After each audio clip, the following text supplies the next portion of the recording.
आज हर व्यक्ति और हमारी सरकार बांग्लादेश के हिंदुओं को इंसाफ दिलाने की बात करते हुए तो नजर आ रहे हैं, लेकिन जब अपने ही देश में अपने ही देश की बेटी खुद के लिए प्रोटेस्ट कर रही है और मीडिया के सामने चीख चीख कर बोल रही है कि मेरे साथ गलत हुआ है, मेरा रेप हुआ है, मुझे इंसाफ दिलाओ, उसके इंसाफ के लिए कोई बात करते हुए नजर नहीं आया। और इसके रेपिस्ट बीजेपी विधायक कुलदीप सेंगर, जिसे दिसंबर 2019 में आजीवन कारावास की सजा सुना दी गई थी, अब उसे 29 दिसंबर 2025 को बेल दे दी गई है। चलिए इस केस को शुरू से समझते हैं। 2017 में कुलदीप सेंगर बीजेपी का विधायक रहता है और वो एक नाबालिग लड़की के साथ रेप करता है, फिर गैंग रेप करता है। उसके बाद वो लड़की और उसके पिता जब पुलिस स्टेशन केस दर्ज कराने जाते हैं तो वहाँ पे उनका केस नहीं लिया जाता, क्योंकि उस समय कुलदीप सेंगर एक बहुत बड़ा और पावरफुल नेता था। जब कहीं पर भी रिपोर्ट दर्ज नहीं होती तो हार मानकर ये लड़की यूपी के सीएम योगी आदित्यनाथ के बंगले के बाहर जाती है और वहाँ पर खुद को आग लगाकर आत्महत्या करने की कोशिश करती है।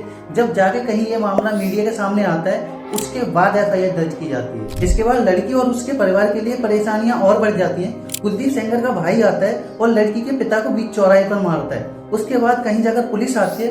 पुलिस कुलदीप सेंगर के भाई को छोड़कर उस लड़की के पिता को ही गिरफ्तार कर लेती है। उसके बाद विक्टिम के पिता ने जब अपनी बेटी के रेप केस को पुलिस स्टेशन में दर्ज कराने की कोशिश की तो उन्हें ही झूठे आरोप लगाने के केस में अरेस्ट कर लिया जाता है। इसके बाद उन्हें इतनी बुरी तरीके से पीटा गया जिसकी वजह से 9 अप्रैल 2018 को पुलिस कस्टडी में उनकी मौत हो गई। और इसके बाद ये लोग यहीं नहीं रुकते। जब लड़की अपने परिवार के साथ कोर्ट जा रही होती है तो उन्हें ट्रक से मरवाने की कोशिश की जाती है, जिसमें उसके एक चाचा और 2 चाचियों की मौके पर ही मौत हो गई। उसके वकील और एक छोटी बच्ची के थोड़ी चोट आई और विक्टिम खुद वेंटिलेटर पर आ जाती है। जब जाके सुनवाई होती है उसके बाद कुलदीप सेंगर को उन्नाव रेप केस 2017 में एक माइनर लड़की के साथ रेप करने और उसको किडनैप करने के जुर्म में सन 2019 में आजीवन कारावास की सजा सुना दी गई। उसके बाद 3 मार्च 2020 को दिल्ली कोर्ट ने कुलदीप सेंगर के भाई अतुल सेंगर और उसके कुछ दोस्तों को विक्टिम के पिता की मौत का दोषी बताया। इसके बावजूद भी अभी तक उस लड़की को इंसाफ नहीं मिला। 2025 में कुलदीप सेंगर ने कन्विक्शन अपील फाइल की,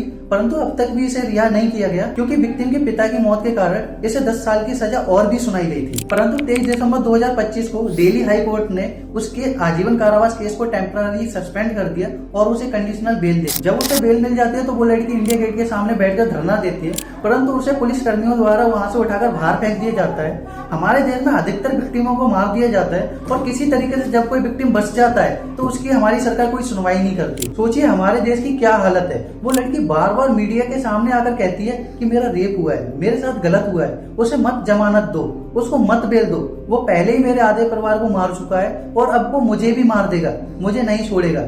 लेकिन इसके बावजूद भी हमारी सरकार कोई एक्शन नहीं ले रही। बाकी मिलते हैं नेक्स्ट वीडियो में। जय हिंद, जय भारत।